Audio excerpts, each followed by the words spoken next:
Welcome to The Explainer. Today, we're tackling one of the biggest goals in all of fitness, body recomposition. We are going to distill years, and I mean years, of science into a simple, actionable blueprint that you can start using, well, right now. So let's get one thing straight right out of the gate. If you've ever been told that you can't build muscle and lose fat at the same time, you've been told a myth. It's an old idea that's held a lot of people back. But the science is crystal clear. It's not just possible, it's totally achievable if you know what you're doing. So what exactly is body recomposition? We throw that term around a lot. Well, it's not just one single thing. It really covers these three awesome scenarios. You could be building muscle while actively losing fat. Or you could be building muscle while your fat levels stay the same.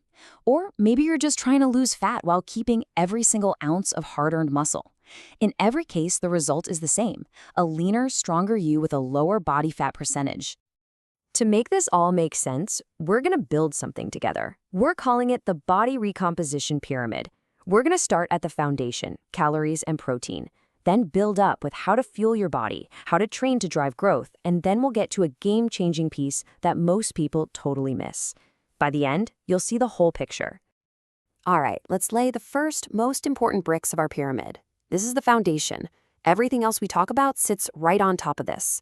And honestly, it boils down to two key things: getting your calories right and making sure your protein is on point. Now, here's where it gets really interesting, because there's no one-size-fits-all calorie plan. It all depends on where you're starting from. Look, if you're already pretty lean, you actually need a small surplus of calories to give your body the energy to build new muscle. If you've got a higher body fat percentage, a moderate deficit is going to be your best friend. And for that huge group of people in the middle, the skinny fat zone, eating right at maintenance is often the magic bullet. It lets your body pull energy from your fat stores to build new muscle. How cool is that? Okay, so you've got your calorie goal. Now we need to talk about the absolute king of macronutrients for this whole process: protein. This part is completely non-negotiable. Protein gives you the actual building blocks for new muscle, and, just as important, it acts like a shield, protecting the muscle you already have when you're eating in a deficit. Now here's a really crucial point. You need to forget that old, outdated rule of 1 gram of protein per pound of body weight.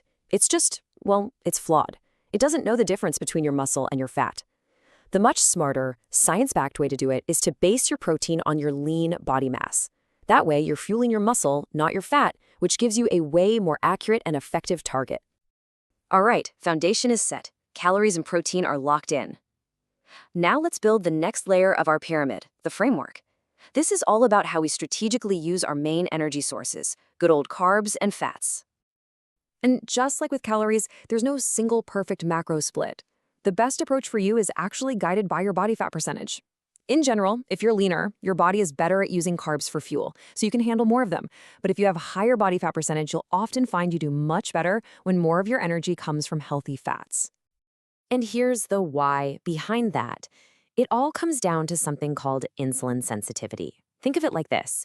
When your sensitivity is high, your body is amazing at taking carbs and putting them right into your muscles to be used as fuel. But when your body fat is higher, that sensitivity tends to be lower, meaning your body kind of struggles to process a lot of carbs. So fats become a much more efficient fuel source. Okay, so our pyramid has its foundation and its framework. It's built solid, but it's not going anywhere without an engine. And that's exactly what training is. It's the engine that actually drives the whole process forward and tells your body, hey, build some muscle.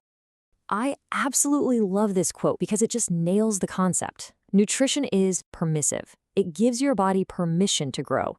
You can have the perfect diet, the most amazing fuel in the world, but if you don't have that engine, that strong, consistent training stimulus, you're just sitting in the driveway.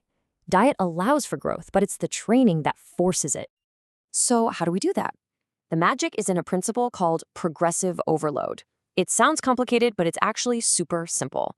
It just means you have to consistently do a little bit more over time. That could be adding a little weight to the bar, squeezing out one more rep than last time, adding an extra set, or even just focusing on better form and a bigger range of motion. The how doesn't matter as much as the what, and the what is always progressing. We've made it. We are at the very peak of our pyramid. This is the piece that takes everything else we've talked about, your diet, your training, and makes it all work better. And yet, it's the one thing almost everyone overlooks. We're talking about the dark horse of body recomposition, sleep. And listen, when I say it's a game changer, I'm not exaggerating. Bad sleep can completely, totally sabotage all of your hard work. The science here is actually kind of scary. A lack of sleep can literally flip a switch in your body, telling it to burn muscle for energy while clinging to body fat for dear life. It can completely derail everything. And nothing shows this better than this one landmark study. They took 2 groups, put them on the exact same diet. The only difference was sleep. The group that got enough sleep, as you can see, they lost 83% of their weight from fat. Amazing, right? That's what you want. But the sleep-deprived group saw a complete, shocking reversal. They lost 85% of their weight from muscle, not fat, muscle. Let that sink in for a second. The exact same diet, but crappy sleep made them lose mostly muscle. This is why sleep is the capstone, the peak of our entire pyramid. It's that important. So, we did it. We've built the pyramid, piece by piece, from the ground up. We've seen how every single layer is essential and how they all lock into place. So now, let's put it all together into one simple, clear blueprint for you to follow. And here it is. This is the whole shebang. You start with that solid foundation, calories set to your goal, protein locked in based on your lean mass. Then you build the framework with a smart carb and fat ratio for your body. You power it all with consistent, progressive training. And then you optimize everything with 8 to 9 hours of quality sleep. That, right there, is the formula for success. And in the end, that's what this all boils down to, right? Achieving a goal like body recomposition, it's not about being perfect for one day. It's not about one killer workout. It's about building a set of small, smart, science-backed habits that you just do, day in and day out, until they become who you are. Look, this isn't just a bunch of interesting information. It's a call to action. You have the blueprint now. The science is settled, the path is clear, so really, there's only one question left to ask. What's the first habit you're going to build?